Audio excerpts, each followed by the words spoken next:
یقیناً اس امت کے اندر ایک بہت بڑا طبقہ جاہل ہے، گوار ہے اور علم سے ناآشنا ہے، نہ اسے وضو کے مسائل، نہ اسے غسل کے مسائل، نہ اسے جنابت کا پتہ، نہ اسے مسجد کے آداب کا پتہ، نہ اسے اسلامی تشخص کا پتہ۔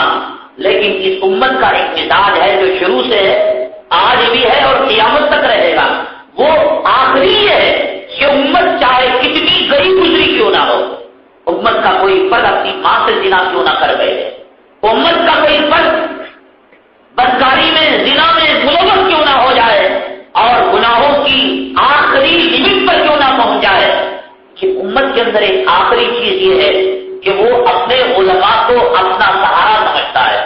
چلو بھی فون کرو، پوچھو مولانا صاحب سے کہ ہم جو ہے جنازے کو کیسے اٹھائے، کرتے نہیں کرتے ہیں گنہگار، ان کو نماز کے فرائض کا علم نہیں، خبر کھودا، خبر کے اندر پانی آ گیا، کسے پوچھیں گے وہ لوگ؟ ایم ایل اے سے پوچھیں گے، ایم پی سے پوچھیں گے؟ پوچھو مولانا صاحب سے، امام صاحب سے پوچھو۔ اس امت کا اعتبار علماء پر ہے، اس امت کا بھروسہ مفتیان کرام پر ہے۔ یہ امت مدارس عربیہ اللہ تبارک تعالیٰ نے کلام پاک کی حفاظت کے جو سرچشمے بنائے، اسلام کے جو قلعے بنائے، اسلام کے فوجی اور اسلام کے مجاہد اور اسلام کے غازی جن گواروں سے پیدا ہوتے ہیں، جن مدارس سے پیدا ہوتے ہیں، امت کا اعتبار ان مدارس پر ہے اور قیامت تک انشاءاللہ باقی رہے گا۔ یہود و نصارہ اور اسلام دشمن طاقتوں نے ہر ممکن کوشش کی کہ مسلمانوں کے دلوں سے اسلام نکل جائے، کھانے پینوں کی چیزوں میں چربی کو، خنزیر کی چربی کو داخل کیا، قرآن شریف کے مقابلے میں جھوٹا قرآن گھڑ کر لا کر دیا، غلام احمد قادیانی کو دیا، جھوٹے نبی کو دیا، جھوٹے رسول کو دیا، جھوٹی کتاب کو دیا، جھوٹے مجدد کو دیا، لالچ دیا، روپیوں کا، زمین کا، ہر طریقے سے دیکھا، ہر طریقے سے کبھی ان کی تہذیب پر حملہ کیا، کبھی ان کے تشخص پر حملہ کیا، کبھی ان کی داڑھیوں پر حملہ کیا۔ پوری طاقت اب اس وقت کے فرعون کی اور وقت کے جھوٹے خدا کی پوری طاقت اور پوری قوت اس بات میں صرف ہو رہی ہے کہ کسی طرح مسلمانوں کے دلوں سے اسلام کی محبت نکل جائے۔ لیکن انہوں نے دیکھا ایک طرف سے پھسلتے ہیں تو دوسری طرف ابھر جاتے ہیں، اور دوسری طرف سے نکل جاتے ہیں تو تیسری طرف سر اٹھانے لگتے ہیں۔ ابھی حال میں ہمارے فتنے دیکھے، پوپ نے اسلام پر حملہ کیا، یہاں کے وزیر تعلیم نے حضرت ٹیپو سلطان شہید رحمت اللہ علیہ پر حملہ کیا، یہاں کے مقامی چامراج پیٹ کے عیدگاہ میں گنیش رکھنے کی بات آئی، شیوراتری منانے کی بات آئی، اور فٹ بال گراؤنڈ بنانے کی بات آئی، اور تسلیم کر لیا بعض خبیثوں نے۔ ایک ہفتے کے اندر دیکھیے، اللہ کی قسم، یہ مسلمان قوم نہ ہو کر، آقا کی امت نہ ہو کر، آقا کی غلام نہ ہو کر کسی بت کی پجاری قوم ہوتی، کسی گائے کا پیشاب پینے والی ہوتی، سطح ہستی سے کبھی اس کا وجود ختم ہو چکا ہوتا۔ یہ آقا کے جوتوں کا صدقہ کہ اتنے امتحانات ایک ہفتے میں، ایک مہینے میں، پے در پے مسلسل، لیکن امت ہے، کھڑی ہوئی ہے امتحانات کا سامنا کرنے کے لیے، حالات کا سامنا کرنے کے لیے، حالات کا مقابلہ کرنے کے لیے۔ اس امت کی جو آخری کڑی تھی، جو کچے دھاگے سے جس کا ڈور لگا ہوا تھا، مدارس عربیہ سے، علماء کرام سے، دارالفتہ سے، مفتیان کرام سے، ایک سوچی سمجھی سازش کے تحت اور منصوبہ بند پلان کے تحت ایک پروگرام مرتب کیا گیا تاکہ ہمارا ایمان آج مسلمانوں کا علماء کی باتوں پر نہیں ہے، تقاریر پر نہیں ہے، خطبات پر نہیں ہے، آج ایمان ٹی وی پر ہے۔ علماء چیختے رہے مسواک استعمال کرو، موت کے وقت کلمہ ملے گا۔ امت نے مسواک کو نہیں چنا، کسی ناچنے والے، گانے والے، چمار نے آ کر کہا یہ ٹوتھ پیسٹ استعمال کرو، فوراً اس مہینے کے سودے میں وہ ٹوتھ پیسٹ آ جائے گا۔ ایمان لایا ہے قوم نے، ایمان مجمل میں، ایمان مفصل میں جن چیزوں کا تذکرہ ہے، آمنت باللہ و ملائکتہ و کتبہ، تو آگے ایک لفظ بڑھانا پڑے گا، وہ ٹی وی، اس کی ٹی وی پر اس کا ایمان ہے مسلمان۔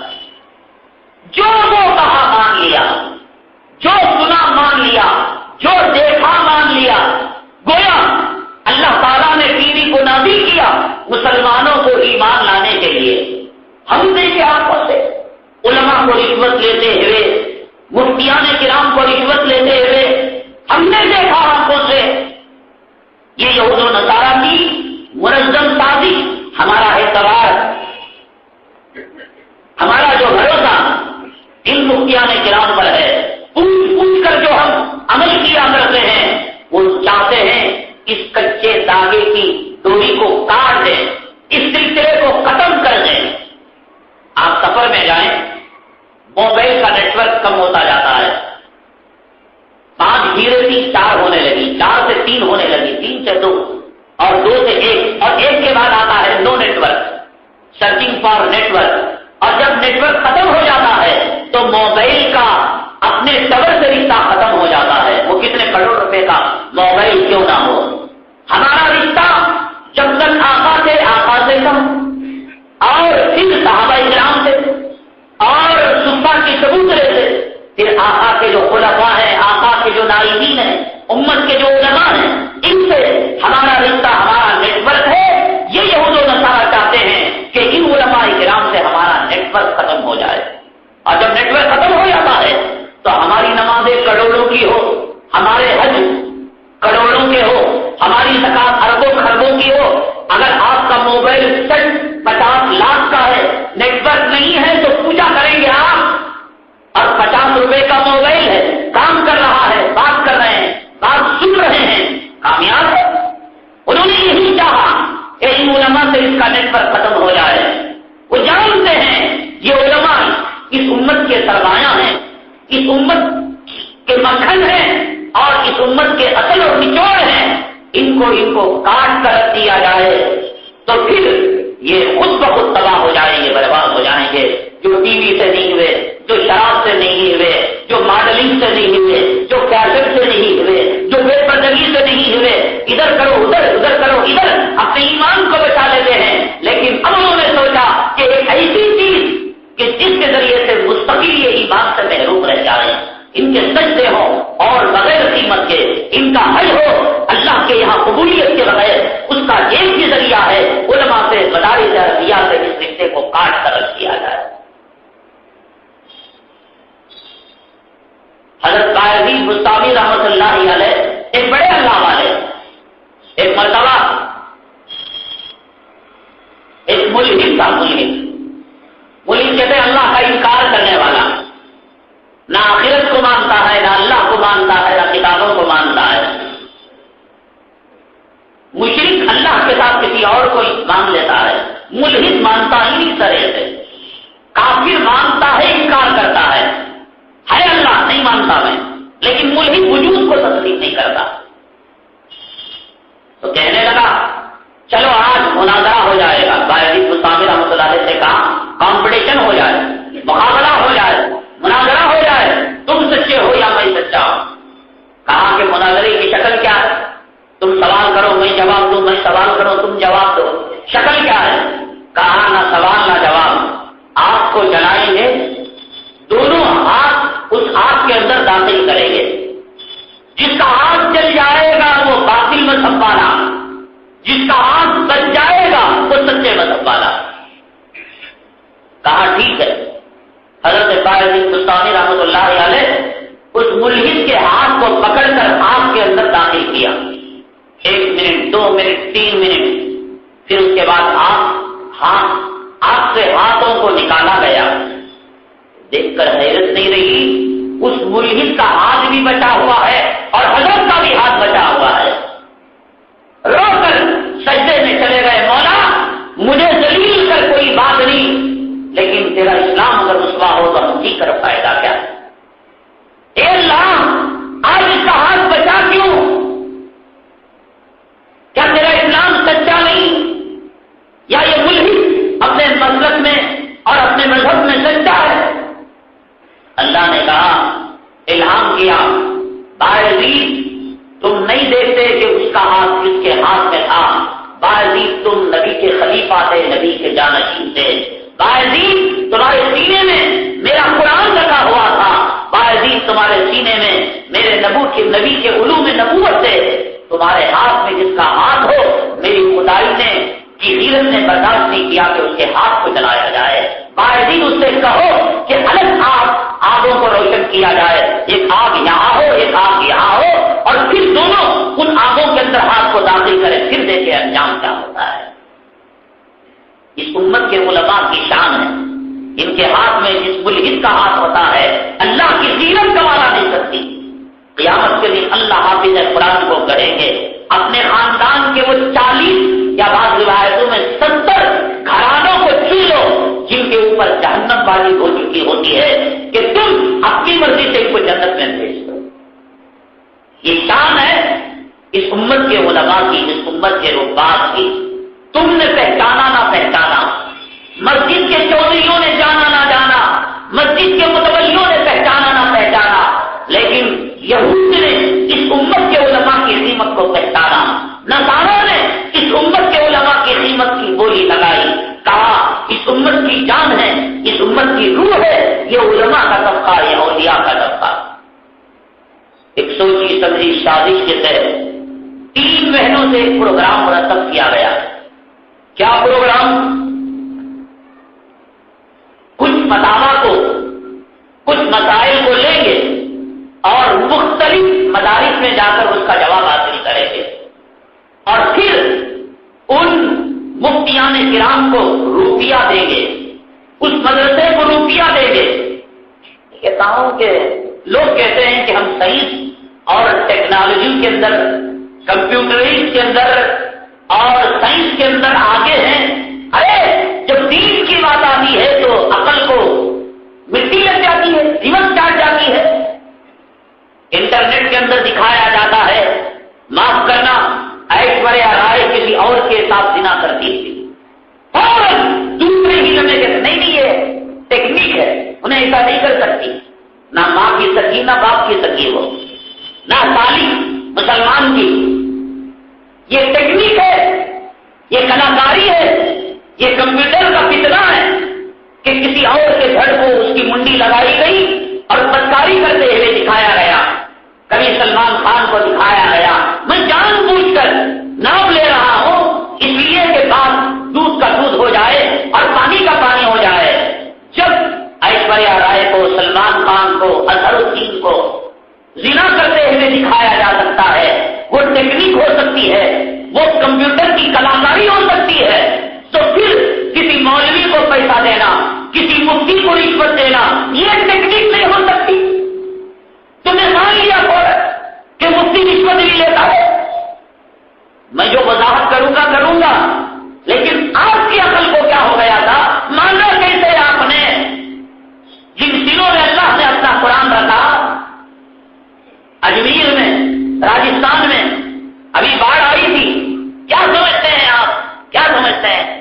میرے ساتھ آؤ، ایسے ایسے مدرسوں کو لے کر جاؤں گا. شام بچھو اجدے پھرتے رہتے ہیں، محتمم جاگ کر اپنے طلبا کی حفاظت میں ساری رات کھڑا ہوا کرتا رہتا ہے. راجستھان کے اندر باڑھ آئی، محتمم صاحب اپنے گھر سے نکلے، گھر والوں نے کہا اس باڑھ نے کسی کو نہیں بچایا، کم سے کم مرنا ہے تو ساتھ مریے اور جینا ہے تو ساتھ جیے. یہ آپ کے بچے ہیں، یہ آپ کی بوڑھی ماں ہے، یہ آپ کے لاڈلے ہیں، یہ آپ کی بیگم صاحبہ ہے. نہیں، میرے لیے بچے، ان کی حفاظت میری پہلی ذمہ داری. گئے وہ، اور اللہ کا کرنا یہ ہوا کہ وہ باڑھ آ گئی، پانی آ گیا، سارے بچوں کو سمیٹ کر پہلی منزل پر چلے گئے. لیکن وہ یہ سوچ رہے تھے کہ شاید ہم جو ہے یہاں محفوظ ہو جائیں گے. آدھی رات میں دوسری منزل پر بھی پانی آ گیا، بچوں سمیت استاد چلے گئے. ایک بچہ وہ کسی درخت کی ٹہنی پر پکڑ کر بہتے ہوئے اوپر رک گیا تھا. بارش کم ہوئی، اس نے سارا واقعہ بیان کیا کہ استاد ہمارے محترم صاحب اپنے گھر کی قربانی، گھر تو ویسے باڑھ کے نظر ہو ہی گیا، وہ اپنے گھر کی فکر کر سکتے تھے. تو یہ سمجھ لیا 7,000 میں بک جائیں گے، 5,000 میں یہ علماء بکیں گے. جو علماء انگریزوں کے ہاتھوں نہ بکے، جو علماء خنزیروں کے کھالوں میں ڈال کر آگ کے اندر ڈال دیا گیا نہیں بکے، جو علماء مالٹا کی جیل میں نہ بکے. 7,000 کیا حیثیت ہے اس کی؟ کیسے مانا آپ نے